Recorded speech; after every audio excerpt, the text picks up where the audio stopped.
Hoy vamos a hablar sobre cómo nos preparamos para el 2021 desde la escuela.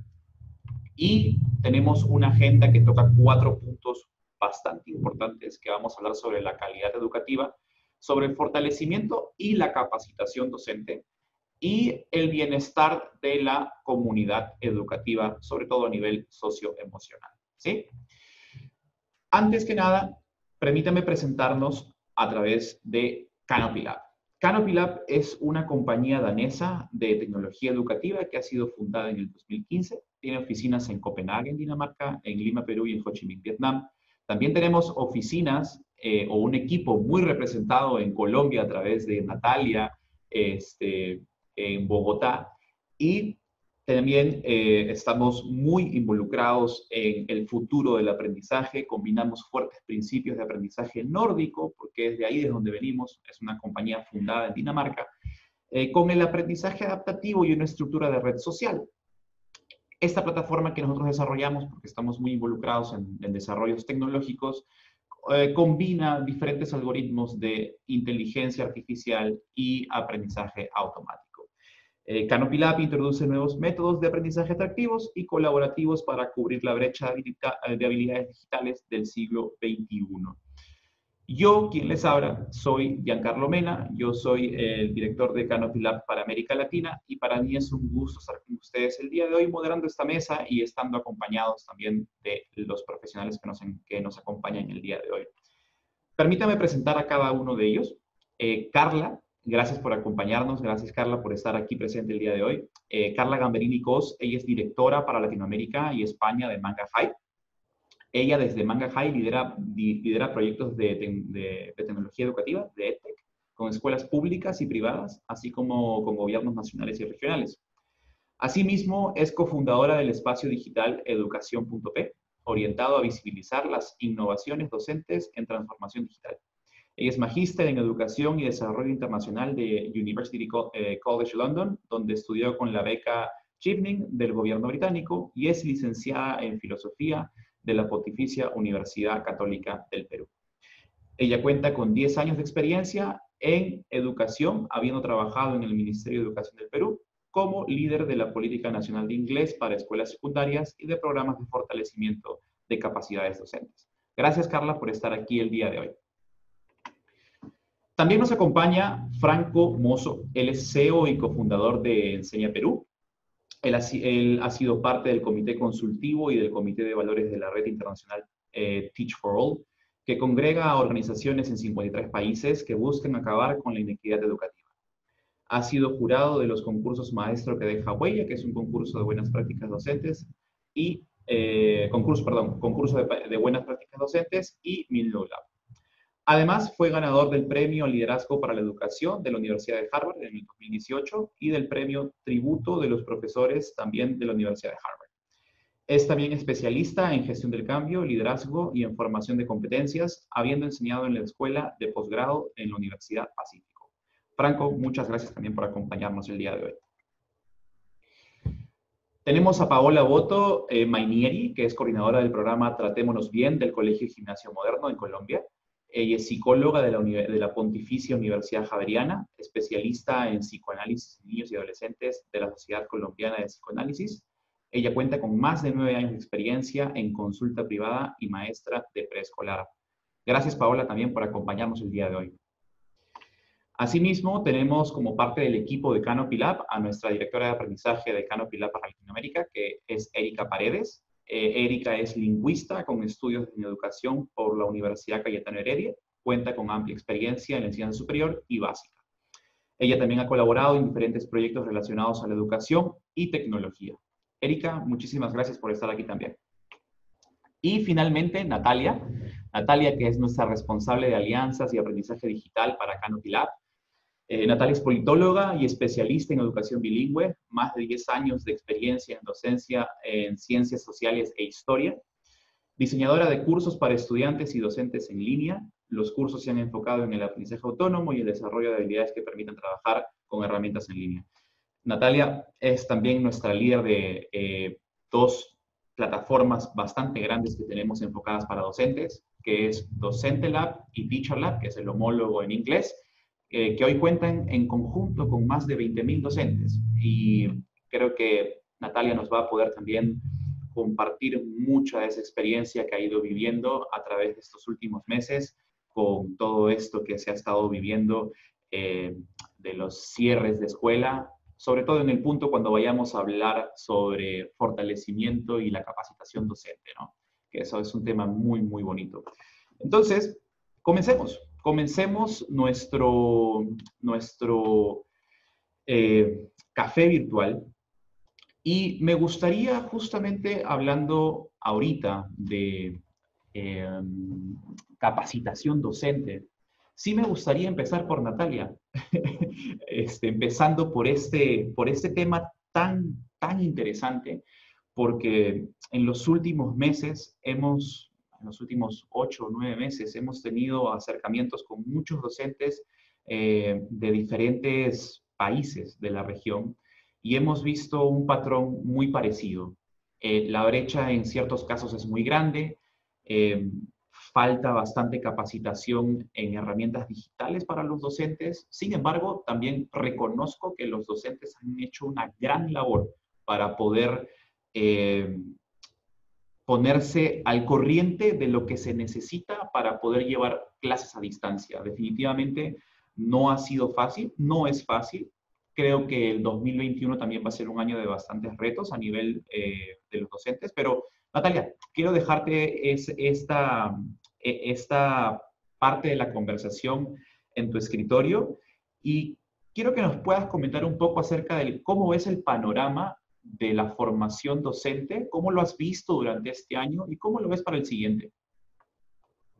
Perfecto, muchas gracias, gracias Giancarlo, gracias a todos, para mí es un honor estar acá, ver que además ya estamos en este momento más de 142 personas conectadas, me demuestra lo que siempre he sabido y es que no hay nadie como los docentes. Saben, en Bogotá hay una vitrina muy grande en la carrera 11 con calle 90, donde en algún momento hicieron una promoción de los héroes, ¿no? Entonces había como un médico, bueno, todas las personas que nos han ayudado a que el mundo funcionara. Y no saben la indignación que sentí de que no estuvieran los maestros ahí, fue como, pero son los más. Y esto que hoy, 15 de diciembre, cuando la mayoría ya están en vacaciones, estemos más de 145 personas conectadas, me hace a mí saber que pocas personas tienen las ganas de aprender y la resiliencia y la resistencia que tienen los docentes. Entonces, eso es lo primero que les quiero comentar. Tenemos más de 20,000 usuarios. Es una plataforma completamente gratuita, la de Teacher Lab y Docente Lab, lo que significa que los docentes que llegan a esta plataforma llegan porque quieren aprender. Y esa es su única motivación. No tienen una motivación de que les digan, miren, te van a pagar más, no. Los maestros lo único que quieren hacer constantemente es mejorar por sus estudiantes. Yo me acuerdo esos primeros días cuando nos dijeron de un día para otro, porque estoy segura que así fue en la mayoría de las escuelas. Llegamos un lunes a trabajar y nos dijeron, a partir del miércoles ya no vamos más y tienen que virtualizarse y esto es así. Me acuerdo ver la cantidad de maestros angustiados porque la única herramienta digital que manejaban era Google Drive y ver las ganas de, pero ¿cómo aprendo? Mándeme un tutorial, enséñeme, por favor, necesito hacer esto. Entonces sí se vio una brecha muy, muy grande, pero definitivamente lo que yo vi fue un aprendizaje absolutamente enorme. Lo que yo vi fue un uso de la creatividad de, ay, mire, ya puedo hacer que mi cámara se vea mejor. Entonces con libros así subían la pantalla y se veían mejor, o proyectando en CDs para que pareciera un retroproyector. Es una cosa impresionante. Ahora, ¿qué es lo importante? Que los colegios se den cuenta de esta brecha, ¿cierto? Y que intenten cerrarla en la mayoría de los casos. Vi muchísimas capacitaciones a docentes, pero no todos estamos al mismo nivel. Yo tengo compañeras, tenía una compañera de trabajo que de hecho a ella le costaba tanto trabajo subir las planeaciones al Drive, le generaba tanta angustia que yo le decía, hagamos una cosa, yo se lo hago tranquila, y sus planeaciones eran 1000 veces mejores que las mías. Entonces ahí se compensa. Y cuando los colegios empezaron a darse cuenta y empezaron a hacer mentorías y asegurarse de que todos tuviéramos las herramientas, ojo, esto es clave. Si no tenemos una buena conexión a Internet, si no tenemos un buen computador, pues es muy difícil que nos capacitemos. Pero créanme que sus docentes quieren capacitarse y quieren hacerlo mejor. Yo creo que no se trata de cantidad, de 25 capacitaciones al día, sino de calidad y de escoger qué es lo que más se necesita. Entonces, yo le recomendaría a los coordinadores y a los docentes mirar qué necesidades tenemos. Ya la mayoría aprendimos a dictar clases online. Ya sabemos la diferencia entre sincrónico y asincrónico. Términos que les juro, ¿cuántos de ustedes lo sabían hace un año? Yo no lo sabía, yo no tenía ni idea. Y considero que sea algo de computadores, ¿cierto? Pero ahora ya necesitamos tener nuevas preguntas. ¿Cómo voy a fomentar el aprendizaje colaborativo? ¿Puedo hacerlo? ¿Cómo trabajo por proyectos virtualmente? ¿Cómo voy a evaluar ahora? Son esas nuevas preguntas que nos tenemos que hacer en aras de buscar qué tipo de capacitación necesitan los docentes. Y ya más adelante les cuento sobre Docente Lab, porque ahí les tenemos todo lo que ustedes pueden necesitar. Y ahí, gracias Natalia, me gustaría saber un poquito la experiencia de Franco. Franco, tú al frente de Enseña Perú, pues te toca estar frente a colegios de diferentes realidades, ¿no? Y de diferentes zonas. ¿Cómo se ha manejado esto? Porque, vamos, tanto zonas rurales como zonas urbanas, ¿no? Sí, bueno, muchas gracias por la invitación. Creo que para soltar un par de ideas es que muchas de las brechas que se han originado han existido desde hace mucho tiempo, ¿no? Y ha acelerado un poco la creatividad del sector educativo. Creo que las cosas que más viene a mi mente es que en el sistema de capacitación docente, al menos en el Perú, hay bastante inequidad también, ¿no? O sea, no solamente hablamos de inequidad para el estudiante, que usualmente la conversación está centrada ahí, ¿no? Sino inequidad también para el docente, porque desde mucho antes, nosotros trabajamos en Costa, Sierra, Selva, en 10 regiones del país, y hay docentes que en zonas rurales, que y esto es como funciona el sistema, ¿no? Es un problema estructural que hay que ir resolviendo, pero es que hay docentes que reciben bien poco, ¿no? En su carrera profesional. He hablado con docentes que digamos, asisten a formatos un poco más masivos, pero también tienen problemas de conectividad como estudiantes. Y en términos de lógicas de acompañamiento y retroalimentación, entonces hay diferencias fuertes, ¿no? Pero también, un poco como decía Natalia, ha habido mucha creatividad. Nosotros hemos visto que, digamos, en Perú es el ministerio, la dirección regional y las UGELES, ¿no? Que son el enlace con los colegios. Hemos visto en distintas regiones como que han aprovechado la oportunidad para reimaginar la forma en que van a plantear un sistema de desarrollo profesional docente. Particularmente cosas que me han gustado muchísimo es el sector educativo está como planteado en cajitas, ¿no? Así se diseñó hace cientos de años, ¿no? Las cajitas de los colegios, en donde tradicionalmente los estudiantes no interactúan con otros estudiantes, interactúan con los de su colegio. Y también las cajitas de las UGELES y de las direcciones regionales, en donde a veces el sistema de formación docente, en nuestro caso, por ejemplo, un docente usualmente, su sistema de desarrollo profesional gira en torno a ese lugar solamente, ¿no? Y las capacitaciones a las que accede son con los especialistas de ese lugar solamente, usualmente. Entonces, algo que me ha gustado, por ejemplo, en la región Ancash y en Cajamarca, es que los directores regionales y los jefes de toda la región dijeron, en lugar de, vamos a romper las cajitas, vamos a romper los silos. Y entonces, en lugar de tener 20 equipos separados que en gran medida funcionan cada uno por su cuenta, lo que han hecho es un solo equipo de 200 especialistas que juntos están recreando la manera en que un docente en su región puede aprender, ¿no? Y eso creo que ha sido bien inspirador, el grado de innovación, el grado de creatividad, y hay algunas oportunidades que se ha tomado para cuestionar los supuestos iniciales de diseño del sistema educativo. Claro. Y justo acá estaba leyendo un comentario de una persona que me pareció bastante interesante, ¿no? Dice, Franco, en Colombia igualmente, ¿no? Es algo que estabas mencionando sobre la brecha que existe en ruralidad. Y dice, personalmente trabajo en el sector rural donde solo puedo ejercer las clases por medio del WhatsApp. El WhatsApp se convirtió en una herramienta, pero muy, muy potente. En realidad, al inicio de la cuarentena, vamos a transportarnos un poco atrás, ¿no?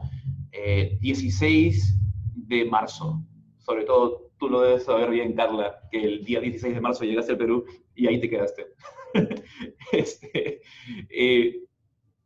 LMS era una palabra ¿qué es eso? ¿No? Es chino, ¿no? O plataforma de educación digital, Zoom, ¿no? Al final todo se resumió al inicio de, listo, Facebook, WhatsApp, Zoom o Meet, ya está. Era lo único en ese momento. Pero me pareció bien interesante cuando fuimos avanzando, Franco, y debe haberte pasado, no lo sé, si puedes agregar un poco a esa experiencia sería genial, conversando con personas de diferentes países, y digo Bolivia, Colombia, Perú, El Salvador, Guatemala, nos preguntaban, ¿su plataforma consume muchos datos? Porque yo uso WhatsApp, porque el WhatsApp con la telco que tengo contratada es gratis, ¿no? Entonces, al final, los datos se volvieron un reto muy importante, ¿no? Y WhatsApp vino al rescate de ese reto, porque en muchos países las telcos incluyen WhatsApp gratuitamente. No sé si alguien de ustedes ha tenido alguna experiencia alrededor de ello. De repente, no sé, Carla, tú que estás bastante ligada a la tecnología con Manga High, ¿has tenido algo alrededor de eso que nos puedas compartir, Paola? A ver, un poquitito de compartir la experiencia desde Manga High, que es una experiencia de repente de unos escenarios educativos específicos que cuentan con conectividad, aunque sea con datos móviles, aunque sea con 0.5 megas por usuario, pero cuentan con un tipo de datos móviles. Y de ahí te quiero contar un poquito de la otra experiencia, que es la que hemos recogido desde Más Educación, en las zonas más vulnerables del país, donde efectivamente coinciden con muchas de las características que estoy leyendo en el chat.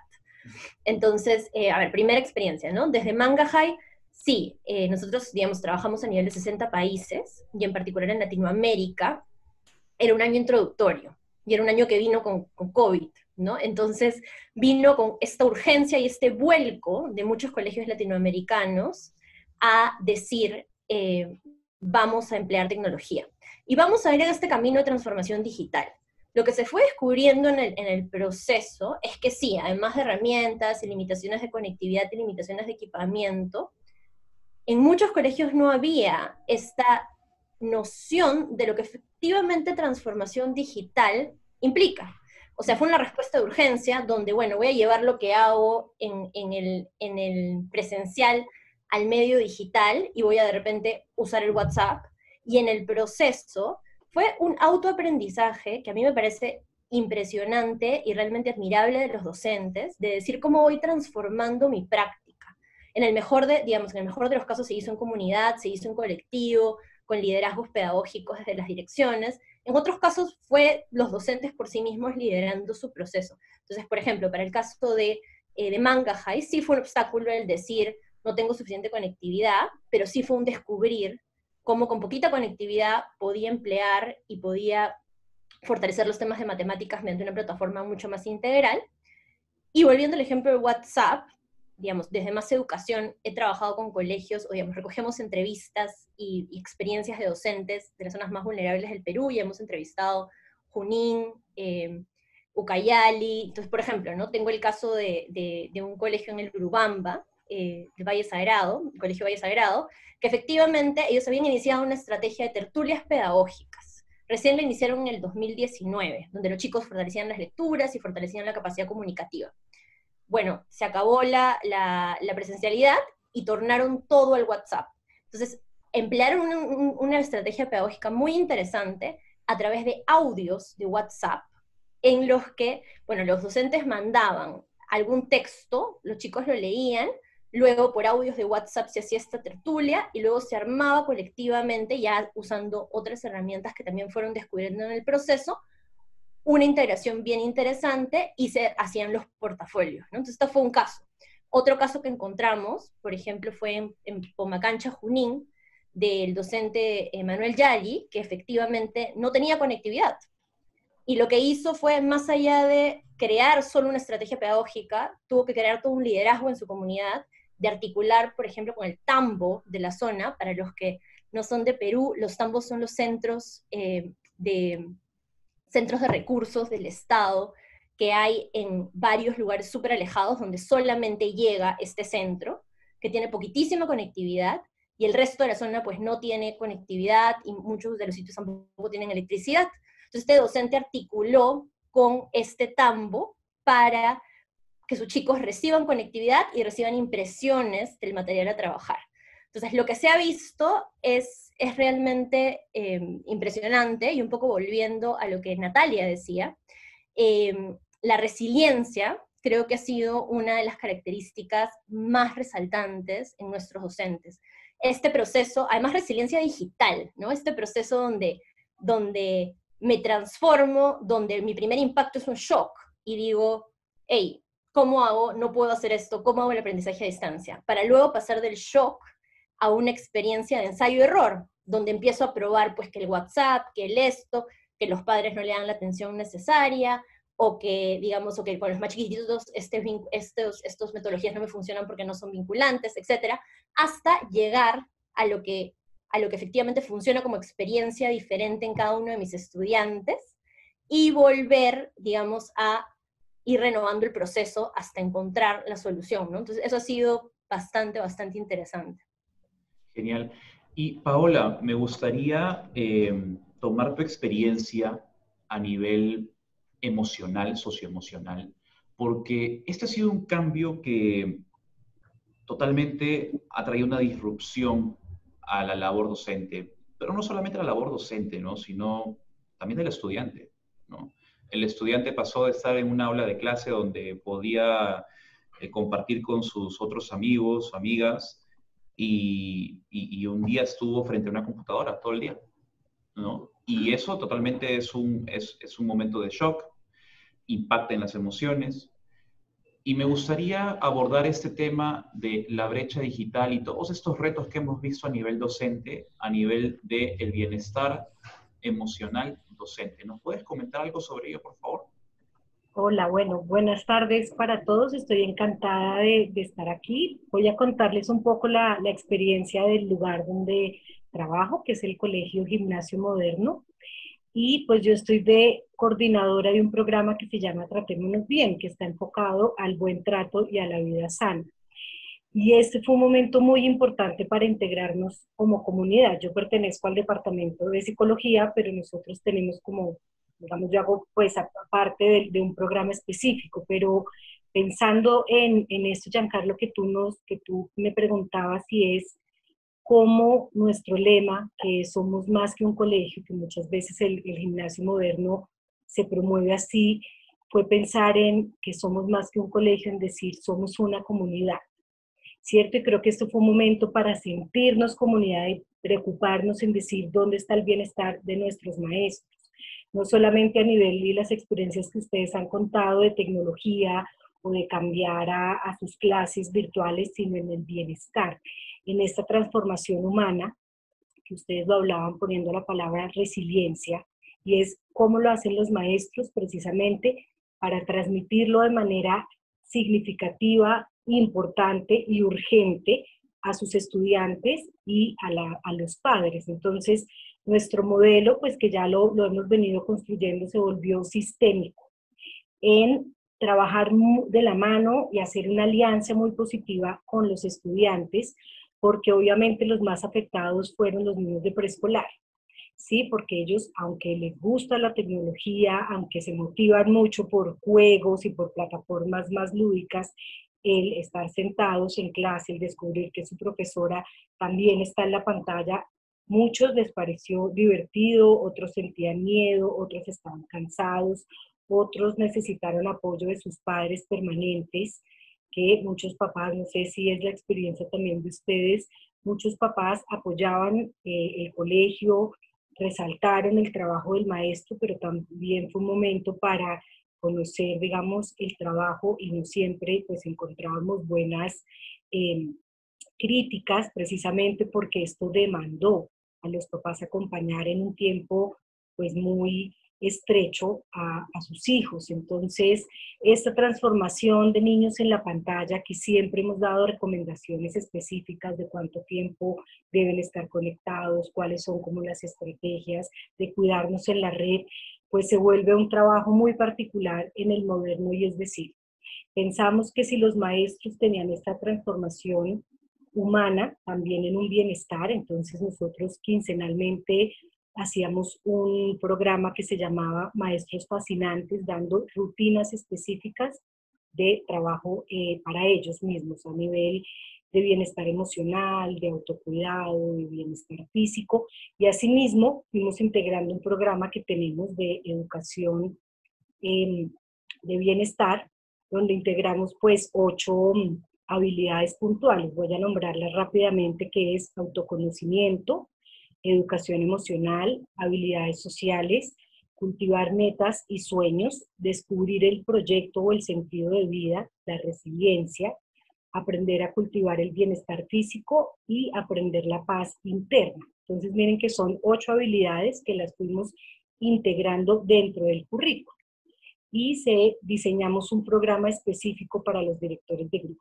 Entonces, estas direcciones de grupo, para que siguieran siendo cercanas, cada semana existía un material de apoyo creado por psicología, por el vicerrector del colegio, por todo un departamento, también pensando cómo damos herramientas prácticas donde se dé esta co-construcción. El maestro también iba desarrollando su bienestar personal, pero también escuchaba a sus alumnos. Entonces esto era como el grupo, durante un espacio en la mañana o durante un espacio más largo que el profesor podía definir, se iban trabajando estas habilidades para no perder pues nuestro sentido también de cómo podemos apoyarnos en momentos difíciles, porque esto fue un reto para todos, desde el autoconocimiento, es descubrir nuestras fortalezas de carácter, desde estar unidos como una red de apoyo, como comunidad, y creo que los resultados al final pudimos encontrar estudiantes que desarrollaron su autonomía, estudiantes que asistían pues a clases, papás cada vez más comprometidos con las herramientas de colegio. Así que sí podemos tener la experiencia que pues ya los psicólogos sabemos, y es en la medida en que nosotros nos ocupamos de nuestro bienestar y nuestra salud mental, por supuesto podemos construir una red de apoyo pues mucho más sólida, y eso fue lo que quisimos hacer como colegio, unir maestros, estudiantes y los padres de familia.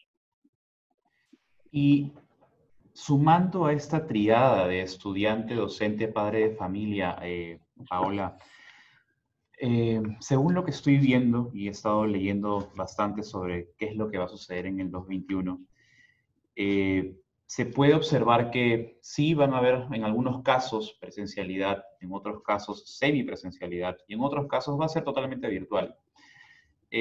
Como bien mencionas, ha sido pues un episodio, no sé si llamarlo traumático, porque suena muy fuerte la palabra tal vez, pero atípico, ¿no? Atípico, y te hace pasar por un momento distinto, ¿no? A nivel de lo que puedas estar sintiendo, y el apoyo pues de los padres de familia es muy importante. ¿Cómo ves que esta triada se debe fortalecer para el 2021 en términos de apoyo del padre de familia, el docente y el estudiante en general, ¿no? ¿Cómo es que esto va a funcionar? ¿Qué recomendarías a los padres de familia? ¿Cómo recomendarías a nosotros como docentes que trabajemos directamente con el padre de familia para el 2021? Me pongo en un escenario muy particular, ¿no?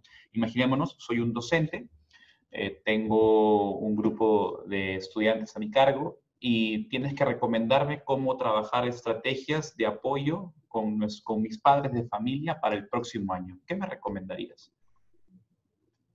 Bueno, lo primero creo que es poder, el llamado a la empatía, ¿no? Y es no solamente pues el típico dicho de ponernos en los zapatos del otro, sino de verdad entender que está viviendo el otro, que están viviendo los papás, que están viviendo los maestros, que están viviendo los estudiantes, desde el sentir, ¿sí? Desde también que cada día las personas buscan hacer mejor su trabajo o mejor sus encuentros, como que hay una buena voluntad. Muchas veces no sale de la mejor manera, ¿cierto? Porque, pues, no sé, Internet, como lo que ustedes decían, de pronto en unos espacios rurales no está la conectividad que se necesita, o un padre no puede estar tan presente, o un adolescente que quiere estar con sus amigos no se quiere conectar, y es poder captar ese sentimiento. A partir de ese sentimiento podemos validar la realidad del otro. Y viene todo un proceso de escucha. Entonces, ¿qué es importante? Creo que establecer espacios de diálogos abiertos, de un buzón de sugerencias, un buzón de necesidades para conocer y compartir una realidad, para construir espacios y escenarios donde todos podamos estar de la mejor manera. Algo que también nos funciona o nos está funcionando en el moderno es promover emociones positivas, que tiene que ver el optimismo, ¿sí? De todos estos retos y unas situaciones, mirar esto con optimismo, con esperanza, con amor, con humor, reírnos también, aprender a reírnos como grupo, precisamente para fortalecer esta red de apoyo, ¿sí? Entonces es una comunidad donde los maestros necesitan a los padres, donde los padres también necesitan a los maestros, y por supuesto todos necesitamos de esa curiosidad y vitalidad de los estudiantes. Y desde ahí, si nos escuchamos y conocemos nuestras necesidades, saldrán proyectos con mayor creatividad. Por ejemplo, en este momento de alternancia, el colegio decidió abrir pues sus puertas después de unos meses de restricción, y lo que hicimos es que todos los maestros y los psicólogos también dábamos un espacio de bienestar. Entonces los niños volvieron al colegio precisamente a reconocer su espacio físico, a jugar, a plantear juegos más creativos o espacios más creativos, donde empezaron a identificar al maestro no como el docente que da algo teórico, sino también esa parte humana, porque empezaron a surgir intereses de, si yo soy profesor o maestro de matemáticas, ¿qué puedo aportar desde el bienestar? ¿Qué puedo aportar desde un encuentro muy humano, que es lo que más necesitamos ahora? Porque si estamos bien emocionalmente, si encontramos que detrás del maestro está la parte humana, detrás de un papá, pues es mucho más fácil poder validar estas emociones para que entre todos nos acompañemos con estrategias más creativas, ¿cierto? Más solidarias, que creo que es lo que necesitamos como colegios o como maestros, y es un poco compartir qué funciona en un lugar, qué no funciona, precisamente para que pues estemos como muy unidos en nuestro propósito pues de formar, ¿cierto? A una niñez o a una juventud, que ese es nuestro llamado, formar para ser humanos, ¿no? Y qué bonito lo que mencionas, Paola, con respecto a formar esa parte emocional de la persona, ¿no? Creo que este fue el año en el cual se evidenció la importancia que es formar a un estudiante a nivel emocional, sobre todo en este año, ¿no? Y se evidenció también lo clave que es la relación del docente, padre de familia, pero completamente, ¿no? Yo me imagino que hay situaciones en las cuales el docente ve al padre de familia de repente en la reunión de principios de año y listo, no lo ve más hasta el regalo de Navidad y ya está, ¿no? Entonces, pero sí, ahora, ¿no? Pero ahora, y si hay regalo, ¿no? Porque, ¿no? Pero ahora se ha evidenciado que realmente tiene que haber una conexión muy importante para sacar adelante a un ser humano, que es en este caso el estudiante, ¿no?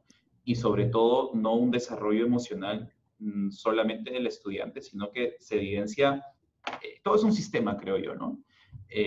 Y si estamos hablando de que en este proceso está involucrado el estudiante, el profesor y el padre de familia, pues los tres tienen que crecer emocionalmente en el camino, ¿no?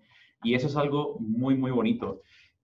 Para cerrar este Giancarlo, tema, sí, sí, ¿puedo sí, hacer claro que 30 sí, y de ahí segundos? me gustaría preguntarle a Franco cómo manejó esto, ¿sí? Pero dale. Perfecto. Precisamente, y creo y vuelvo y le hago propaganda, entiéndanme, o sea, Docente Lab es mi bebé, o sea, es como, lo amo locamente, porque precisamente entendimos estas necesidades. Al principio, todas las capacitaciones eran netamente herramienta, herramienta, herramienta, herramienta, herramienta, hasta que creo que hubo un momento en que todos los docentes dijimos, una capacitación más de cómo hacer un video y me voy a morir. Y empezamos entonces a ocuparnos del bienestar emocional también de los profesores, y este es un llamado que yo quiero hacer. Esa parte que habla Paola de la empatía es clave. No todos la hemos pasado bien absolutamente todo el tiempo. Y cuando uno tiene empatía sobre el niño que está en clase mientras está la aspiradora, pues también hubo un momento en que a mí me tocaba dictar clase con una obra encima y me tocaba decirles qué pena, el martillo no es mío, pero pues ¿qué hacemos? ¿Cierto? Pero precisamente en Docente Lab, y lo vi porque había un par de comentarios que decían que les gustaba mucho lo que hablaba Paola, hemos empezado a crear cursos que apuntan hacia esto, apuntan hacia cómo desarrollo resiliencia dentro de mi salón de clases. ¿Cómo hago aprendizaje colaborativo? Que ya no es tanto una herramienta, sino es, bueno, ¿cómo implemento pedagogía acá? Psicología positiva, todo esto lo estamos empezando a implementar. Y creo que desde ahí nos tenemos que empezar a lanzar coordinadores hacia las nuevas capacitaciones, y por eso quería cerrar con eso. No se trata solo de herramientas y cómo hacerlo bien, se trata de cómo estamos bien como comunidad y así el aprendizaje fluye. Y cómo ser, no ¿Cómo estar, ser? cómo ser. Así es, cómo sea. Es que Franco, venimos de una escuela relativamente similar, Paola y yo. ¿cómo se está manejando esta triada en la ruralidad? Coméntanos un poco sobre eso. Creo que, a ver, nosotros hicimos una variedad de cosas desde que comenzamos, en verdad siempre le hemos puesto mucha atención al tema del ser en nuestros programas. Y este año en particular hicimos, o sea, digamos, continuamos con el trabajo, pero quizás mencionaría como el pack de 5 cosas que a nivel organizacional hicimos. Porque creo que no todo fluyó a través de la forma de capacitar. Creo que las capacitaciones es una pieza del rompecabezas y lo que ocurre en las sesiones o en un programa es una pieza del rompecabezas. Entonces, por ejemplo, lo primero sí fue la cultura.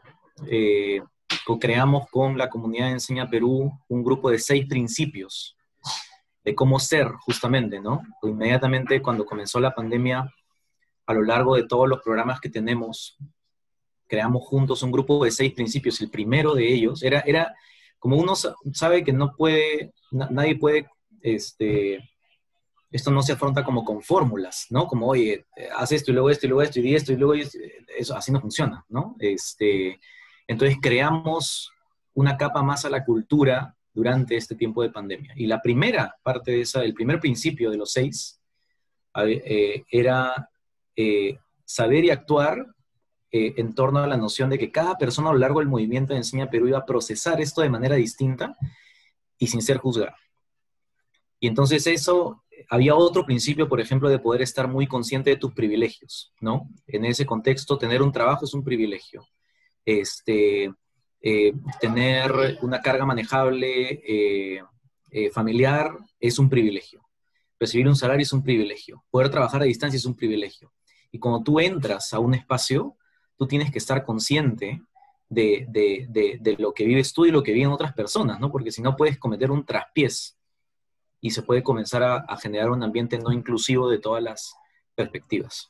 Entonces, eso fue una primera acción, revisitar la cultura. Eso no es capacitación en el fondo, ¿no? Es simplemente hablemos y pongámonos de acuerdo de cómo. Lo segundo es que ya teníamos en nuestros programas, hay una competencia que exclusivamente está dedicada a eso, que se llama Gestiona tu Ser. Una de las 4 competencias clave de nuestros programas de liderazgo de todo Enseña Perú es esa. Es tu propia gestión para que tú estés bien, bajo la teoría de cambio de que si tú estás bien vas a poder estar al servicio de otras personas. Y dentro de eso, de esa competencia de gestionar tu ser, que dicho sea de paso es muy valorada, hay 4 cosas. Hay autoconocimiento, conocerse a sí mismo. cuidarse a sí mismo, dentro de lo cual es cuidar tu salud emocional, tu tiempo y tu energía física. Tercero, cuidar tu crecimiento, cuidar de cómo creces, ¿no? Eso fue lo segundo, y esa competencia es simplemente parte de nuestros programas. Entonces ahí hay todo un currículo y un ecosistema de aprendizaje donde cada uno avanza a su forma. Lo tercero es que, y quizás esta es una de mis principales aprendizajes en estos últimos años, es que el trinomio a veces es un cuatrinomio en el sentido de que las personas que trabajan en política pública muy cerca, ¿no? Que no a nivel de colegio, sino a nivel quizás del distrito, del AUGEL o el sostenedor, en el caso de Chile, tiene una influencia importante en el proceso educativo.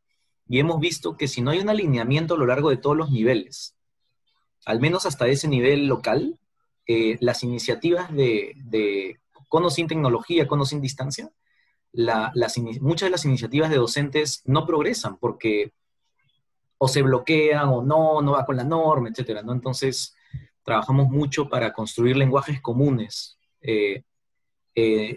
digamos, en ese trinomio del cual siempre hablamos, pero sumando a la persona de política pública local para que también cree ese ambiente de innovación y centrado en la persona y se balancee con respecto al uso de la burocracia.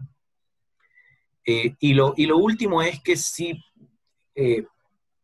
creamos comunidad mucho, ¿no?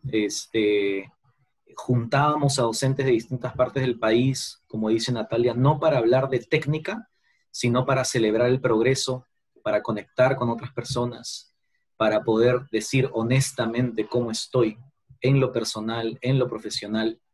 Y entonces había esos espacios donde las personas desde sus distintas realidades podían venir tal cual están, a veces difícil, a veces más inspirados y recargar energía. Y eso es un sistema, en el fondo, ¿no? Que hay que sostenerlo también. Así es. Y eso que me estás mencionando como último punto, Franco, referente a crear comunidades, creo que ha sido bastante vital en estos últimos meses. Lo hemos visto directamente desde Canopy, diría yo, ¿cierto, Natalia, Erika?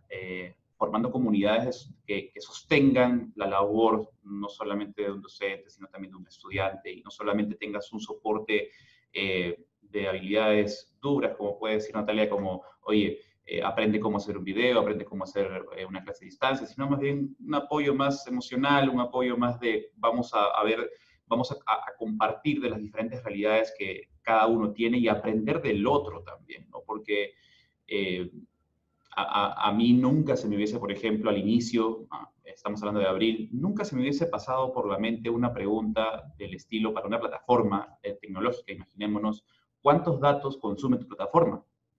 ¿Por qué? Porque no es mi contexto de preocuparme por un tema de datos, ¿no?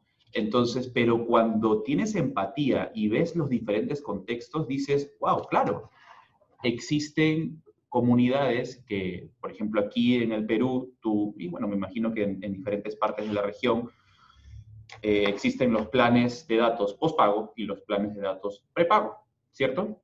Entonces, para un padre de familia, cargar, no sé, 10,000 pesos en el caso de Colombia, o 10 soles en nuestro caso, o $3, como sea, son $3 cada semana, o $3 cada 3 días, o $3 cada 2 días, porque los datos se acaban. Y las realidades, como tú dices, Franco, estar consciente de los privilegios que uno tiene es muy importante. Y eso es algo que también hemos aprendido en esta etapa, ¿no? De decir, wow, realmente hay bastante inequidad y ya se están viendo esfuerzos a nivel público de que realmente el acceso al Internet sea un derecho, ¿no? El acceso y que haya conectividad, que haya infraestructura.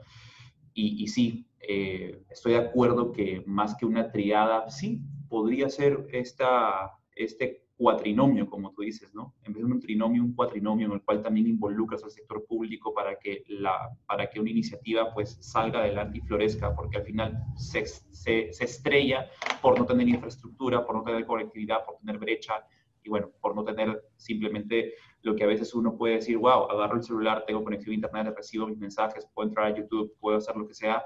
Sí, pero es un privilegio. La verdad, no nos damos cuenta, pero es un privilegio. Y con este tema quiero saltar a el último bloque de este café virtual que va a tratar sobre calidad educativa. Y vamos a comenzar por Carla, nuevamente.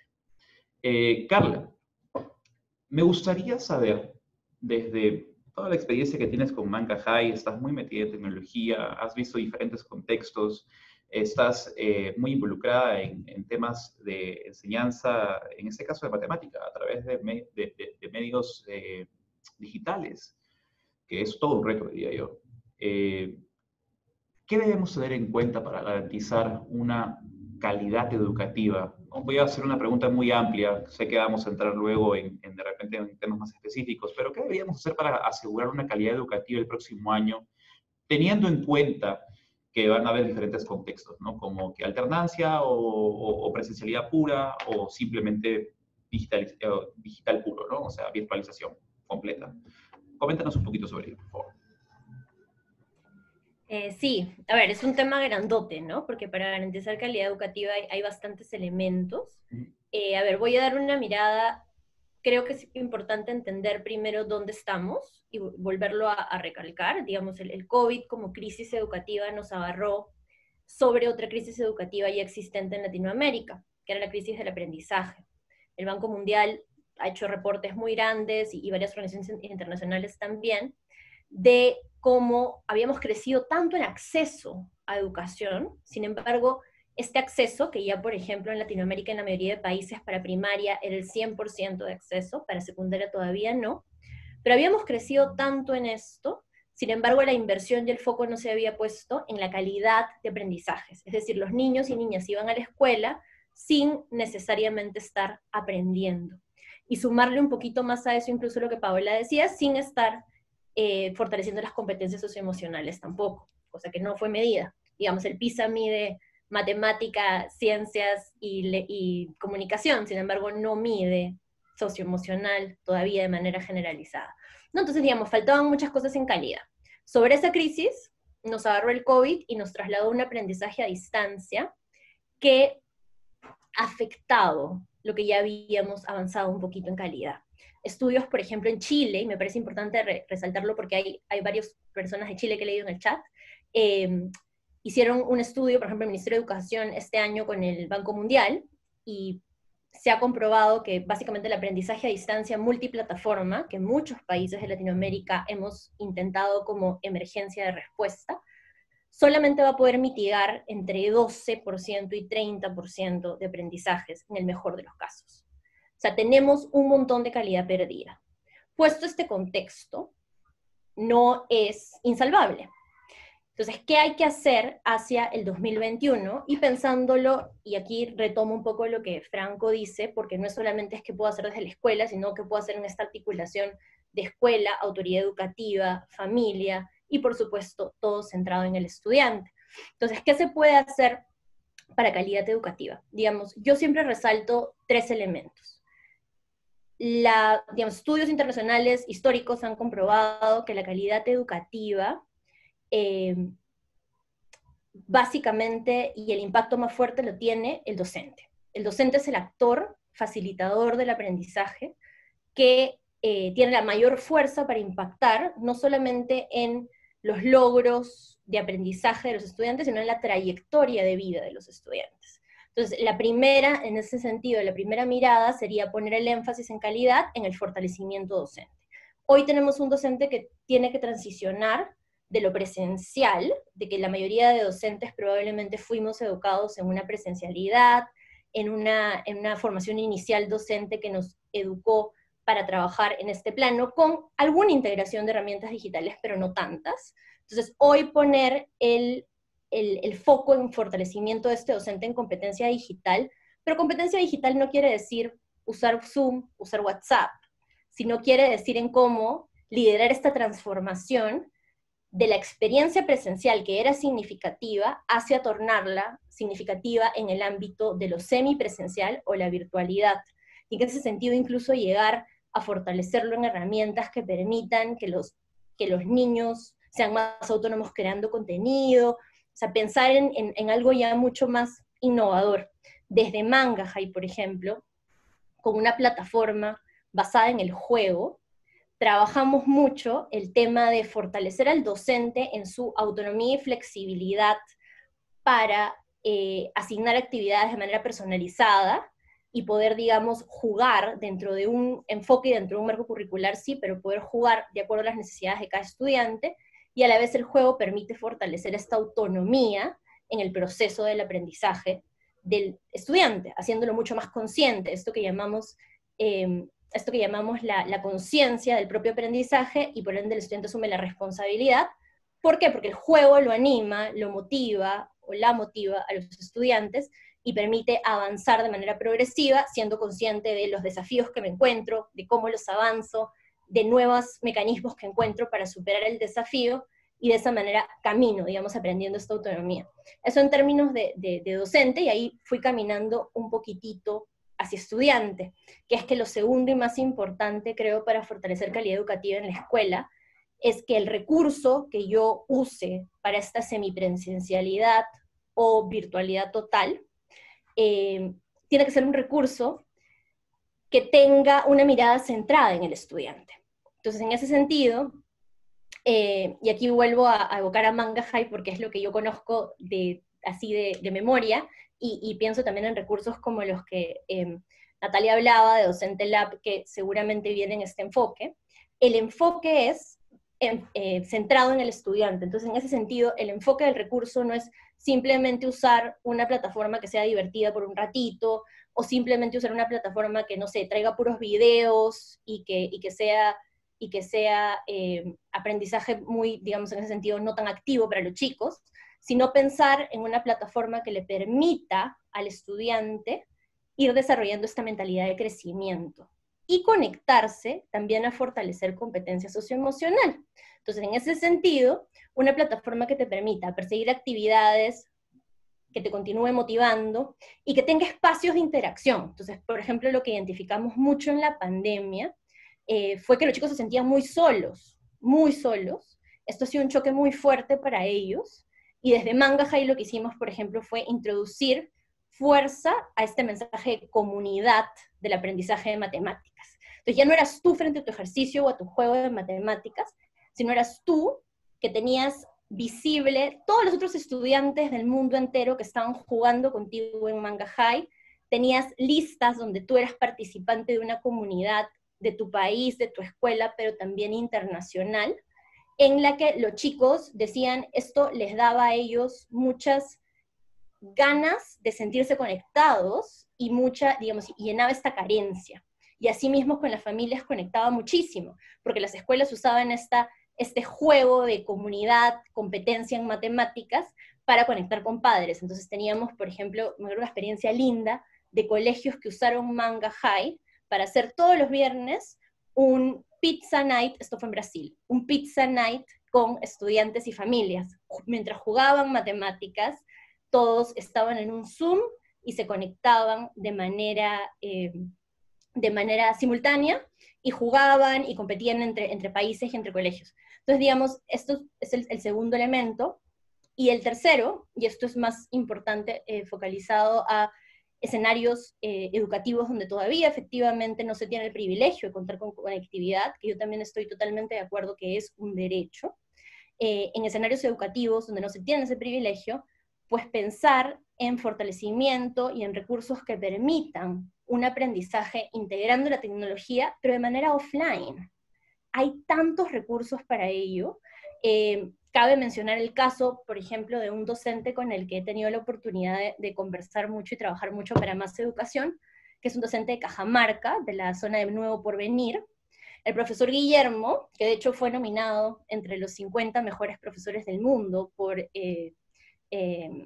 Berkeley Foundation, por el Premio Nobel de la Educación, como lo conocemos, el profesor Guillermo generó una plataforma intranet para sus estudiantes, para que pudieran trabajar sobre todo lo que era la capacidad de investigación, basado sí en las sesiones que, digamos, el Ministerio de Educación ofrecía en su espacio multiplataforma.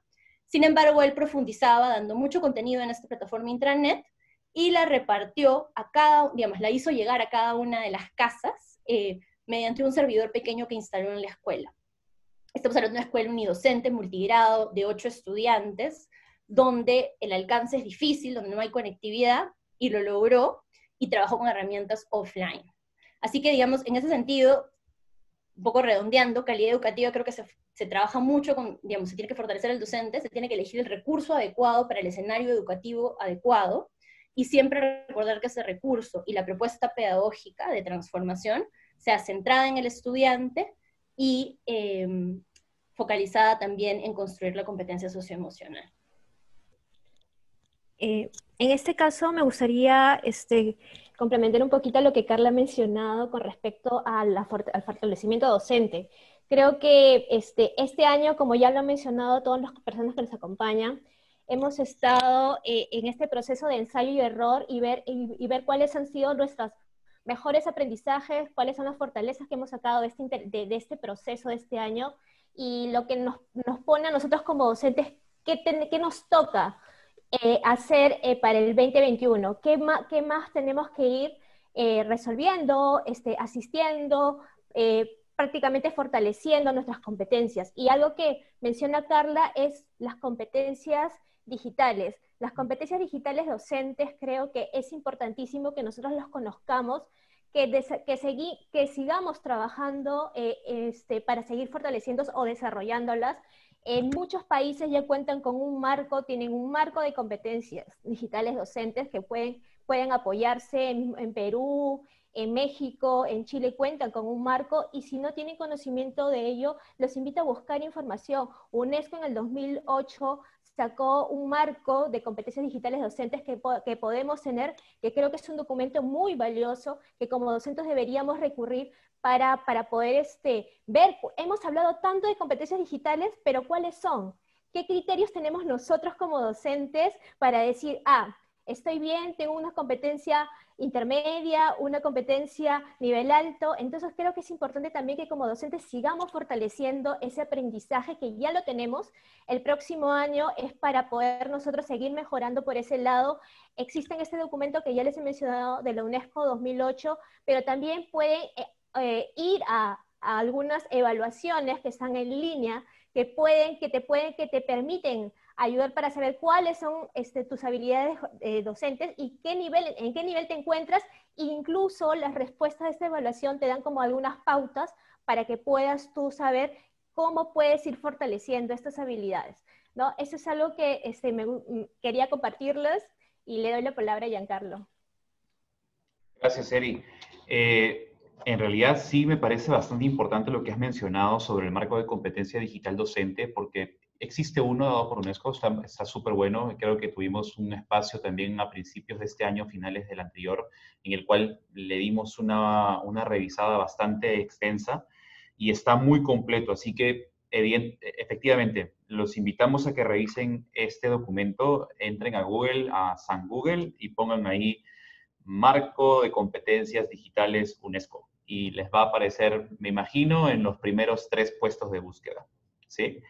Entonces, recapitulando lo que dice Carla. Carla comenta que hay que tener en cuenta en el diseño de recursos y propuestas pedagógicas centradas en el alumno, ¿cierto? En el estudiante. Y evidentemente teniendo en cuenta el desarrollo socioemocional. Genial.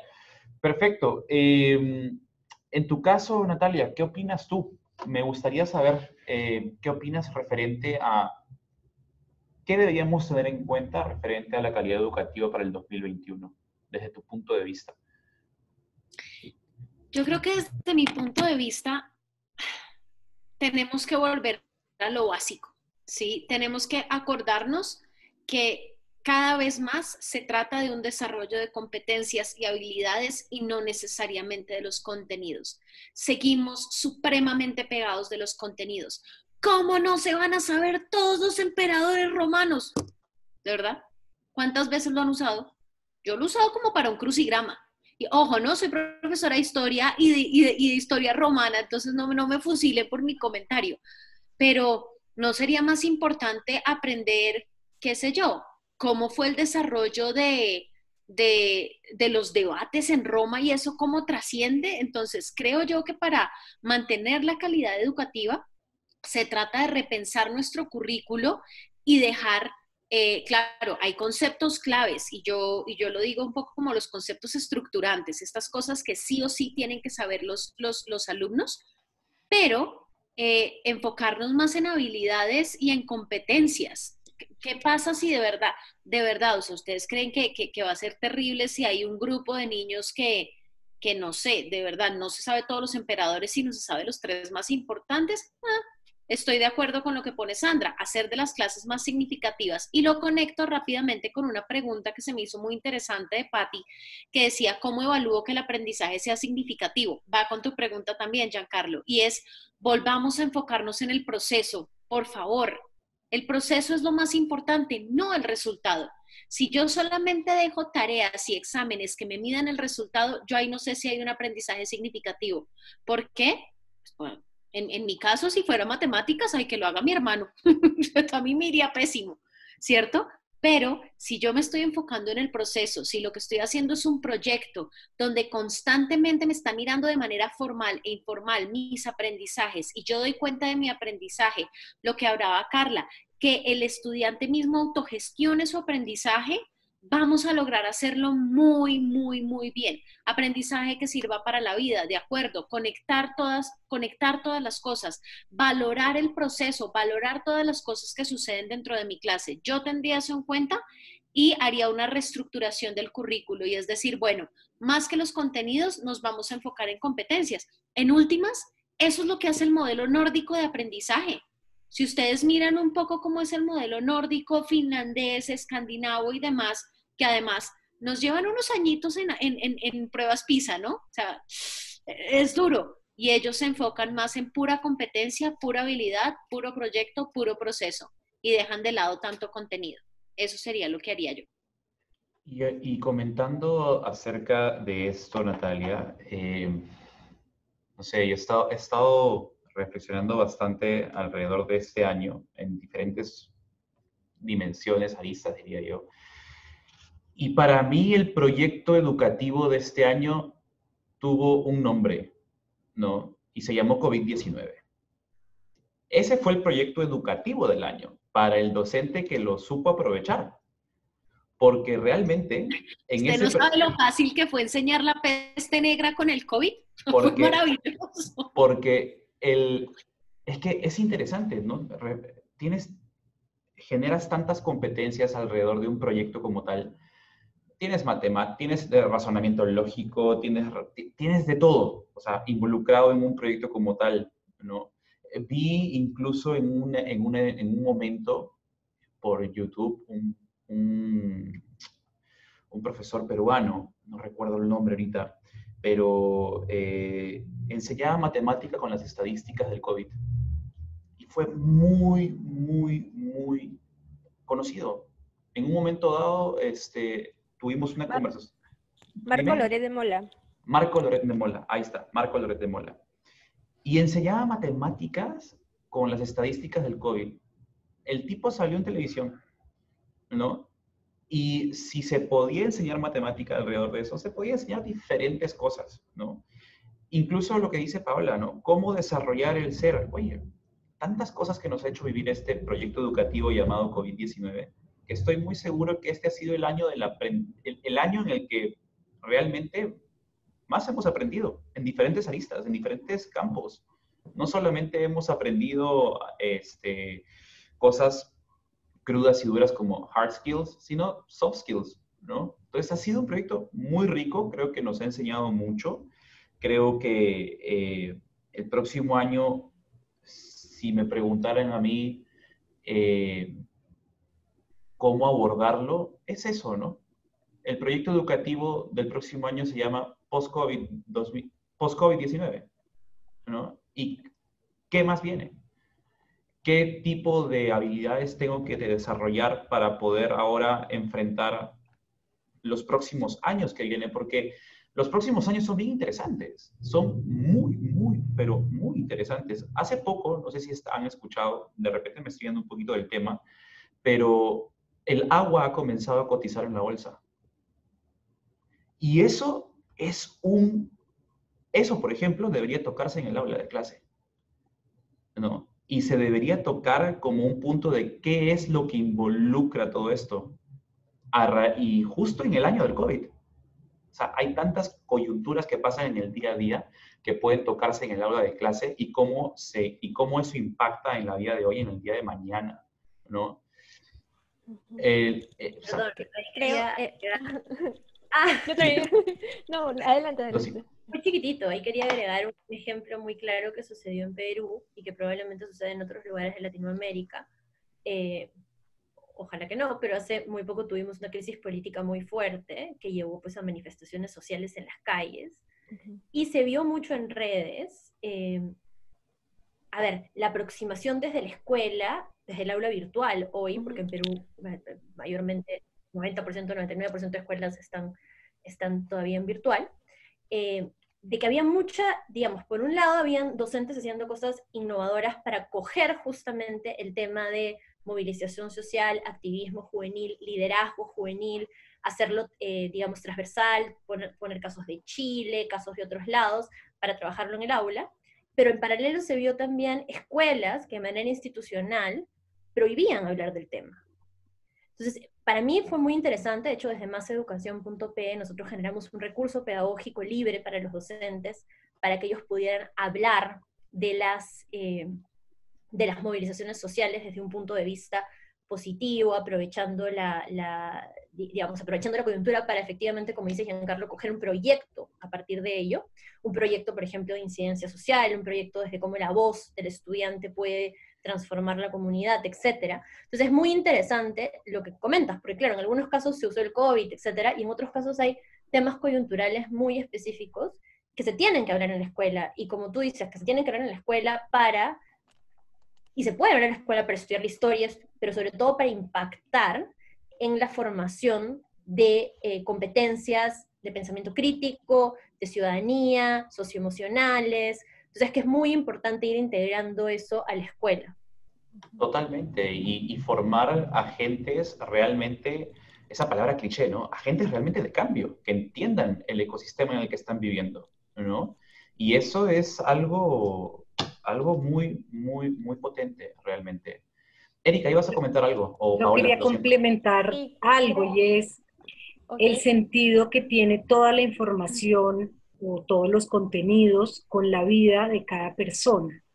Sí, volviendo un poco a, por ejemplo, no sé, tomando el ejemplo de un proceso psicológico o un acompañamiento emocional, que siempre el terapeuta le pregunta a su paciente o al individuo: ¿qué tienes que ver tú ahí? ¿Cuál es tu responsabilidad de esto? Con el propósito que cada persona tenga esa capacidad de ser dueño de sí mismo, y así debería pasar en la escuela, ¿no? En el colegio, cuando los currículos no solamente tienen que ver con un interés de un contenido, sino eso que tiene que ver conmigo. Claro.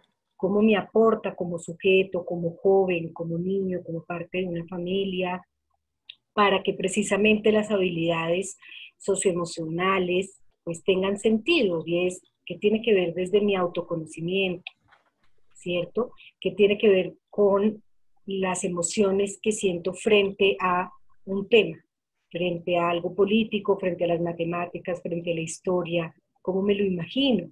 Y desde ahí pues las personas, nuestros niños, nuestros adolescentes, se van metiendo en el cuento, se imaginan, ¿no? Tienen esa capacidad de usar su imaginación, su palabra, para discutir, para opinar, para proponer, porque tiene que ver con ellos mismos, ¿cierto? Tiene que ver con sus metas, con sus sueños, con un pensamiento crítico. Entonces es muy importante invitar a los jóvenes a que opinen de todos estos temas, a que se abra un debate constante al iniciar una clase. Por ejemplo, ¿cuál es tu opinión? Usando pues lo que se siente, pero también obviamente buscando datos estadísticos o teorías para que precisamente se dé ese paralelo entre lo que yo percibo y el conocimiento.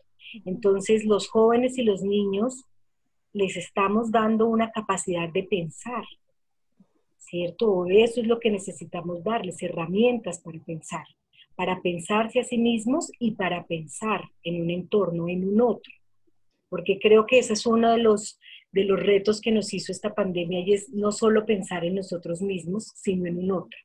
Hay un otro diferente, hay un padre que también puede estar agobiado porque ahora se metió mucho más en la escuela, o hay un maestro que está luchando constantemente con ver qué recursos le da a sus estudiantes, o hay unos estudiantes diciendo, y yo también estoy angustiado, o yo también estoy feliz de no ir al colegio, porque cada historia creo que nos va mostrando pues muchos panoramas, pero hay un otro distinto que está buscando encontrarse genuinamente con cada uno. Así que creo que si todo el contenido que proporcionamos, si los currículos están pensados en tocar a ese ser y darle la oportunidad de pensar, sentir y opinar, creo que nuestros jóvenes, nuestros niños, pues van a ser mucho más activos, y yo creo que las personas que son maestros o ustedes mismos, creo que lo más rico de una clase es sentarse a hablar con los estudiantes, a descubrir sus ideas. O sea, mis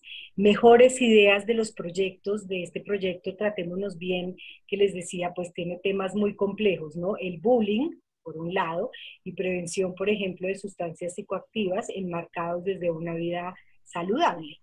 ¿De dónde salen las mejores ideas y el sentido y el propósito? De los chiquitos, de los niños, de los jóvenes, cuando ellos mismos me van contando su cotidianidad. Y creo que es desde ahí donde podemos pensar cómo nuestra juventud pues sí puede opinar, puede pensar y puede ayudarnos a nosotros con más experiencia, supuestamente, pero también entender el entorno que es de todos. Bien, yo para cerrar ya este espacio me quedo con esta parte de lo importante que es, siempre hemos escuchado que lo importante que es repensar la educación. Creo que este año, el 2020, estamos en esa oportunidad, ¿no?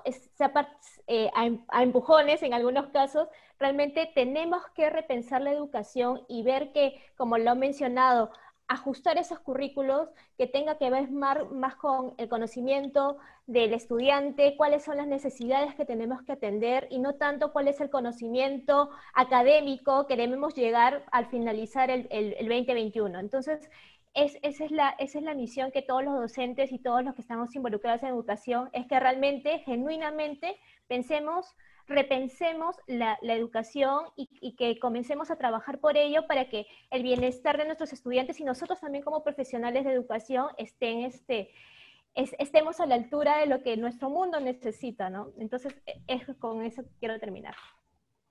Gracias, Eri. Franco, las últimas palabras para las 213 almas que nos acompañan en estos momentos.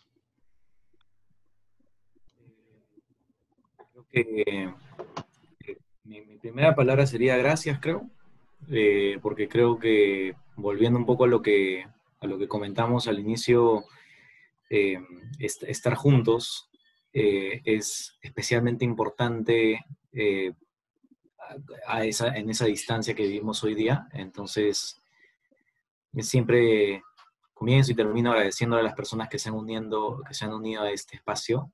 Muchísimas gracias. Y sí, creo que algo que es poderoso y que ojalá que todos nuestros estudiantes lo puedan tener más pronto que después es un propósito, ¿no? Es una razón de por qué todo esto, por qué, para qué para mí, y cómo yo puedo aportar a tener un mundo mejor, ¿no? Con tantas cosas que están ocurriendo, cómo cada uno de esos estudiantes podría encontrar una sensación de propósito personal, porque eso jala todo, eso te da mucha fuerza para todos ustedes. Seguramente están acá porque tienen un propósito bien fuerte, ¿no? trabajar en educación no siempre es súper inspirador, también es bien frustrante, y en otras causas también, en salud, en corrupción, en todo lo que hay, el propósito es lo que te ayuda a ir navegando y tratando de sumarte a miles de personas que están buscando resolver el tipo de problema que tú también quieres sumar a resolver, ¿no? Y creo que ojalá, es mi sueño, ¿no? Que todos tengan eso. Genial, Franco. Muchísimas gracias.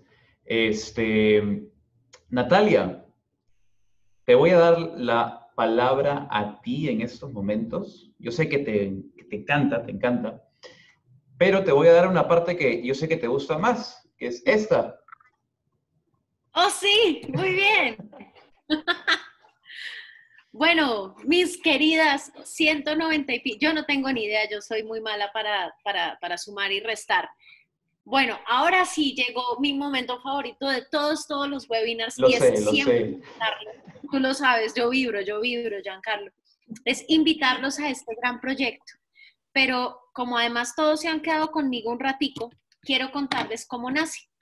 Docente Lab nace como una respuesta de Canopy Lab diciendo, necesitamos ayudar a los docentes. ¿Qué podemos hacer? Necesitamos que haya cursos sobre cómo virtualizarse y cómo ser mejores en su profesión, que sean asequibles, que sean equitativos y que además sean buenos y ojalá no tan largos. ¿No les ha pasado que uno llega y ve un curso y dice, para este curso son 8 semanas de 15 horas a la semana y uno dice, uy, gracias, adiós, tengo que calificar, planear y demás? Por eso nace Docente Lab. Docente Lab es una comunidad hecha por docentes para docentes. En esta medida, nosotros hemos creado cursos donde hemos curado todo el material y así nos aseguramos que sea material corto, conciso y de súper buena calidad.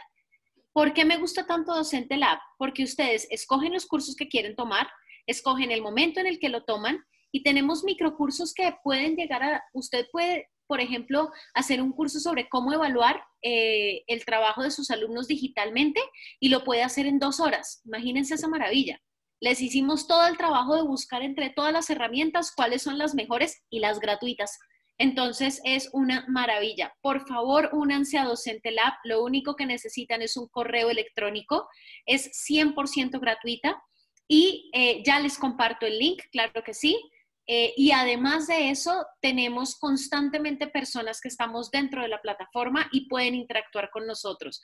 Pueden buscarme dentro de la plataforma, pueden hacer todas las preguntas que quieran. Tenemos foros donde discutimos este tipo de temas, donde a veces nos desahogamos, donde contamos nuestras experiencias buenas y las no tan buenas. Así que sería maravilloso, me encantaría verlos a todos ahí. Como les digo, Docente Lab es como mi pequeño bebé y lo quiero con el alma, porque realmente le ponemos mucho esfuerzo, mucho cariño y lo hacemos para ustedes, nuestros héroes, nuestros maestros, que son los que han hecho que en este año la educación no pare. Así que de verdad, de todo corazón, mi orgullo, mi agradecimiento y me les quito el sombrero ante ustedes. Muchas gracias, Natalia. Gracias a todos los que están aquí presentes el día de hoy, las 175 por Zoom y más de 30 y tantas por Facebook. Así que, Franco, muchísimas gracias por acompañarnos. Eri, también, Carla, Paola, Natalia, muchísimas gracias por el tiempo. Gracias a todos los que están acá presentes por haberse tomado este tiempo. Sí, perdona, dime. Antes de que te despidas, quiero interrumpirte 2 minutos. Sí, claro que sí. Bueno, gracias, me encantó estar en esta conversación y en el ánimo, en realidad, de darnos apoyo y de darnos soporte entre todos los docentes. Me he animado a invitarlos y a invitarlas a todas y a todos a tener licencias gratuitas de Manga High por 2 meses. Así que que es esta maravilla. A los 174 docentes que están aquí presentes, queremos apoyarlos. Siempre hemos querido, trabajamos con gobiernos a nivel de colegios públicos y privados, apoyando de la manera como podemos. Así que les voy a dejar mi correo electrónico. Cuéntanos, ¿cómo se canjea eso? Por supuesto, ya mi correo electrónico es carla.gamberini@mangahigh.com. Para quienes no la conocen, es una plataforma de aprendizaje de matemáticas basada en el juego, que hoy la tenemos desarrollada en español para primaria. y en 4 idiomas más para preescolar, primaria y secundaria. Así que bienvenidos y bienvenidas todas y todos los que quieran las licencias gratis por 2 meses para docentes y estudiantes. Escríbanme a mi correo. Ya, ese es el regalo de Navidad, creo yo, que hemos podido dar a través de Carla. Carla, muchas gracias, la verdad, Carla. nos ha sorprendido bastante. Muchísimas gracias. Y ya saben, pueden escribir al correo de Carla, no sé si ya lo dejaste en el chat. Ahí lo dejé, carla.gamberini@mangahay.com. Buenas. Y yo lo he copiado varias veces. Genial, Muchas genial. gracias. Muchísimas gracias, Carla. Muchísimas gracias, Paola, Franco, por el tiempo. Gracias a todos los que están aquí presentes. Este es el último Virtual Coffee del 2020. Creo que hemos tenido una conversación muy enriquecedora, muy bonita, con diferentes ángulos, diferentes temas. Y las últimas palabras que podría yo decir es que este año ha sido maravilloso. Ha sido un año de mucho aprendizaje. Diría yo que los felicito a todos, tanto al equipo de Canopy, Natalia, Erika, por todo el empuje que se está dando, por todos los webinars que hemos organizado, por todo el trabajo que estamos haciendo en Docente Lab con las plataformas, etcétera. A todas las personas que también están conectadas, cada quien desde su trinchera, digo yo, ¿no? Franco, yo me imagino que este año para ti ha sido un año esclarecedor, ha sido un año de mucho trabajo, ha sido un año de bastante empuje y de mucho propósito. Igual para ti, Carla, igual para ti, Paola, y también agradecerles a ustedes por no bajar la guardia y por más bien con ese espíritu luchador, emprendedor y de salir adelante, pues idear nuevas formas para impulsar todo este mecanismo que es la vida como tal hacia adelante, ¿no? Y todas las personas que estamos aquí conectados también, agradecerles por ese enfoque, por esa lucha, por esa perseverancia, ese optimismo, como mencionó Paola, porque todos hemos crecido en el ser este año, diría yo.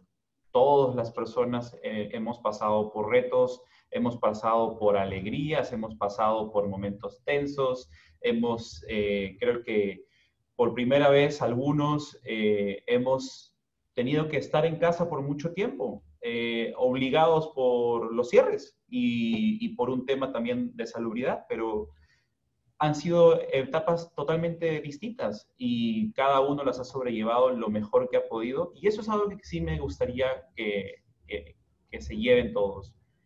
Yo soy de las personas que piensa que no lo hemos hecho mal. Lo hemos hecho lo mejor que hemos podido. Y eso es algo que nos lleva un peldaño más hacia adelante, más hacia arriba en nuestra carrera. En nuestra carrera, pero no como profesionales, sino como personas en nuestra vida, ¿sí? Así que, nada, agradecerles nuevamente. Son las 6:24, nos pasamos 24 minutos, pero han sido bonitos. Gracias por permitirme gozar este espacio y por enriquecer mi mente, ¿sí? Y gracias por estar aquí con nosotros. Gracias. Les deseo unas bonitas fiestas, una bonita Navidad, un bonito Año Nuevo, pásenla bien bonito, disfruten, ya está la Navidad a la vuelta de la esquina. Así que ya estamos en la época de regalos y comer. Ya buñuelo. Hay que hacer ejercicio también, hay que cuidarse a nivel de cuerpo, como dice. Cultivar el cuerpo. Por favor, ¿no? Listo, cuídense mucho, que tengan una bonita tarde. Chao. Gracias a todos. Chao. Cuídense. Gracias, cuídense. Chao, felices fiestas. Chao, chao.